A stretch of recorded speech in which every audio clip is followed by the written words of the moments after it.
જિલ્લાના કાલાવડ ટાઉનમાં એક ચોરીનો બનાવ બનેલો છે.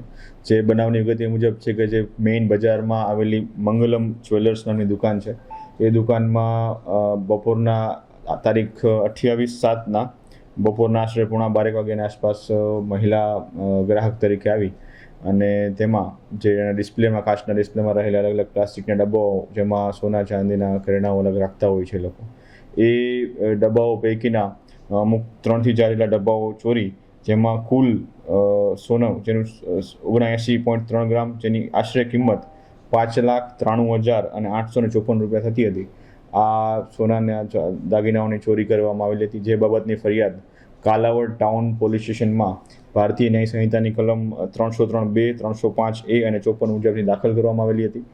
આ ફરિયાદના અનુસંધાને કાલાવડ ટાઉન પોલીસ સ્ટેશન દ્વારા ઇન્વેસ્ટિગેશન કરતા કુલ 3 આરોપીની અટક કરવામાં આવેલી છે, જેનું નામ છે કિરણબેન ભૂપતભાઈ સોલંકી, કિશનભાઈ ભૂપતભાઈ સોલંકી અને પૂજાબેન વાઇફ ઓફ કિશનભાઈ સોલંકી. આ ત્રણેય આરોપીઓને અટક કરી અને આગળની કાયદેસરની કાર્યવાહી ચાલુ કરેલ છે.